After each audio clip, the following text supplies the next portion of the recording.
해외에서도 명확하게 평이 갈리고 한국에서도 평이 갈리며 비난과 극찬을 동시에 받고 있는 작품 H쇼에 오신 것을 환영합니다. 더 에이트쇼를 본 저의 리뷰와 해석을 그려보도록 하겠습니다. 오늘의 무비 그리 시간은 넷플릭스의 더 에이트쇼입니다. 준비되셨죠?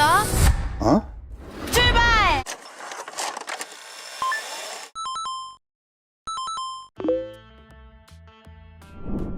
작품의 예고편과 줄거리, 1화 초반의 진행 방식을 놓고 보면 확실히 오징어 게임이 생각나는 부분이 있었어요. 출발지는 확실히 다른 부분이 있지만 시청하는 대중인 저희의 입장에서는 두 작품을 비교할 수밖에 없고 오징어 게임과 같은 기대를 할 수밖에 없다고 생각합니다. 하지만 이 작품, 오징어 게임과는 굉장히 다른 매력이 있는 작품이었습니다. 오히려 굳이 비슷한 걸 찾으라고 하면 영화 기생충과 설국열차가 더 비슷한 느낌이었어요. 고립된 상태에서 게임이 진행되고 상금을 받아간다는 부분은 비슷하지만 이 작품의 주제의식은 오히려 계급성을 강하게 띠고 있습니다. 이 이야기는 조금 더 후회하도록 할게요. 우선 게임과 생존에 관한 이야기를 먼저 해볼게요. 이 작품은 오징어 게임과 다르게 무엇이 나올지 모르는 두려움이 확실하더라고요. 오징어 게임은 단 한 명만 생존한다는 걸 알고 있고 어쨌거나 주최 측에서 정한 게임을 하면 된다는 걸 알고 있어서 그런지 게임보다는 각각 캐릭터의 서사에 몰입했던 것 같거든요. 근데 이번 더 에이트쇼는 게임도 참가자가 만들고 전체적인 큰 틀을 제외하곤 어느 정도 행동이 자유로운 편입니다. 그러다 보니까 앞으로 어떤 일이 벌어질까? 이들은 어떤 게임을 하게 될까? 이런 궁금증에서 오는 긴장감이 확실히 좋았습니다.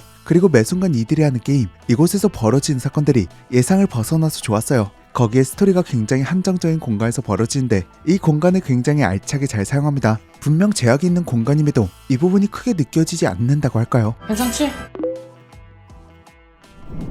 이 작품은 층이 높아질수록 돈을 많이 벌고 생존에 훨씬 유리한 부분이 있습니다. 어쩌면 우리 사회와 굉장히 닮아있기도 하죠. 앞서 기생충과 설국열차 주제가 비슷하다고 말했는데 이 계급을 이야기하는 방식은 훨씬 더 우울하고 훨씬 더 비관적이라고 할 수 있습니다. 돈도 잘 벌고 모든 면에서 생존에 유리한 8층이 지배층 같은 느낌이 들고요. 6층과 4층은 지배층에부터 권력을 휘두르기 시작합니다. 결국 그 아래에 있는 사람들은 이들에게 이용당하죠. 근데 여기서 7층은 나름 권력을 가지고 있는 층이거든요. 돈도 꽤 많이 벌고 8층보다는 아니지만 어느 정도 생존에서 유리한 쪽에 속한 층이고 이곳에서는 가장 지능캐거든요. 근데 이 캐릭터가 저에게는 가장 기생충 같은 느낌이었어요. 어느 순간이든 주체적으로 무언가를 끌어가는 게 없습니다. 권력이 명확하게 갈린 순간에는 권력층이 기생하고 혁명이 일어나는 순간에는 작은 힌트를 제공해 혁명당 쪽으로 기생하죠. 어쩌면 단 한 칸 차이, 가장 가까운 곳에서 8층을 바라보는 입장이라 그런지 그 한 층의 권력 차이를 확실히 느끼는 캐릭터 같기도 했습니다. 분명 주체적으로 상황을 이끌어갈 수도 있음에도 권력이나 혁명에 기생하길 선택하는 것처럼 보였어요.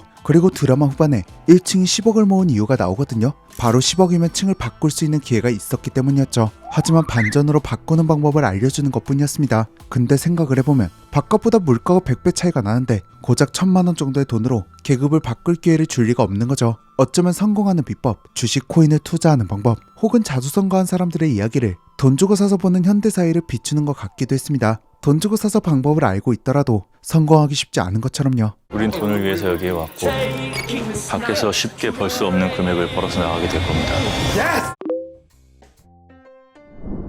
저에게 류준열 배우의 작품 속 이미지는 약간 야비하면서 여우 같은 면도 있고 인간미가 많이 느껴지는 마스크의 배우는 아니거든요. 반면 천우희 배우는 고정적으로 박힌 이미지가 착한 얼굴에 딱 그런 행동을 하는 이미지가 강했습니다. 근데 이번 더 에이트쇼는 두 배우의 이미지가 바뀐 느낌이었어요. 오히려 인간미가 없을 거라고 예상한 류준열 배우의 캐릭터는 과할 정도로 인간미가 넘치면서 작은 도덕적 신념조차 넘지 못하는 인물이죠. 예를 들어 왕게임에서 가슴을 터치하는 벌칙을 받았는데 상대방도 괜찮다고 하고 전기 충격기를 맞고 쓰러질 바에는 이게 훨씬 현명한 느낌이 드는 부분이었지만 그걸 하지 못해 결국 전기 충격기를 맞기로 선택합니다. 한편 천우희는 과할 정도로 미쳐있죠. 딱 가짜 같은 진짜, 진짜 같은 가짜, 혹은 오로지 재미만을 추구하는 쇼라는 메시지에 정말 딱 맞는 캐릭터들이었다고 생각합니다. 분명 과장됨에서 오는 호불호는 있을 것 같은데 배우의 이미지와 확실하게 대조되는 캐스팅은 어쩌면 더 에이트쇼의 가장 큰 장점이었다고 생각해요. 그리고 박정민의 캐릭터는 어쩌면 감독 한재림을 대변하는 인물이지 않을까 싶었어요. 전작 비상소환에서 관객들에게 수많은 비판을 받고 재미란 무엇일까를 고민하고 있는 상태에서 이 캐릭터는 확실히 한재림 감독과 닮아있죠. 드라마 후반의 8층은 마지막이 심파 같긴 한데 나쁘지는 않네라고 대사를 말하는데 이 부분에서 확실히 한재림 감독의 이야기를 하는 듯한 느낌이 들었습니다. 아, 이거 너무 재밌어 진짜. 초반에 드라마가 3층의 서사를 설명하는 과정에서 화면비를 특이한 비율로 사용했습니다. 처음에는 무성영화 시절의 1.33 대 1 비율인 줄 알았는데 플랫폼 환경의 차이일 수도 있겠지만 직접 재보니까 1대1 비율이더라고요. 이 1대1 비율은 대부분 SNS, 인스타그램에서 볼 수 있는 비율이거든요. 우리가 흔히 인스타그램은 꾸며진 모습, 현실에서는 그렇지 않지만 SNS에선 누구보다 잘 사는 척하는 공간이라고 말하잖아요. 예를 들어 SNS 사진은 믿는 게 아니라는 말도 있죠. 근데 이 작품의 메인 메시지가 진짜 같은 가짜 이야기 혹은 가짜 같은 진짜 이야기인데 이 드라마에서 가장 가짜 같은 부분은 이 더 에이트쇼고 어쩌면 가장 진짜일 수도 있는 이야기는 이들의 과거 서사, 쇼에 참석하기 전의 이야기라고 생각했습니다. 근데 꼭 이 과거의 서사를 설명할 때 누군가의 꾸며진 SNS, 꼭 가짜를 보는 듯한 느낌의 화면비를 사용합니다. 그래서 어쩌면 이들에게 과거 서사는 그냥 이 게임에 참여하기 위한 조건이었을 뿐 이들에게는 지금 더 에이트쇼가 진짜라는 것을 보여주는 느낌이기도 해서 그런지 무성영화를 보는 듯한 방식 혹은 SNS 웹툰을 보는 듯한 화면비가 아주 좋았어요. 뭐야 이게? 저는 개인적으로 제일 좋았던 장면을 뽑아보라고 하면 7화의 후반 수만 고문을 뽑을 것 같습니다. 분명 기괴하고 불편함의 끝을 보는 듯한 느낌이 있었지만 이 부분에서 확실히 8층은 또 다른 관객의 모습을 취합니다. 중간중간 관객의 모습을 비추는 오징어 게임과는 다르게 이 더 에이트쇼는 전혀 관객의 모습을 비추지 않죠. 그렇다 보니까 계속 이들은 어떤 모습일까 하는 궁금증이 있었는데 감독은 권력을 쥔 8층을 통해 이 관객의 모습을 비추는 것 같았어요. 오로지 재미만을 추구하는 관객들, 그들의 수면 고문을 통해 엄청난 시간을 지급하고 그 모습을 보며 영감이 떠오르는 그림을 그립니다. 도파민을 자극하는 것들을 돈과 시간을 소비하며 시청하는 우리와 닮아있는 인물이죠. 근데 또 이 장면이 강하게 다가왔던 이유는 음악도 한몫했습니다. 이들을 고문한 모습을 보고 감동한 8층의 모습을 비추며 모리스 라벨의 볼레로가 음악으로 깔립니다.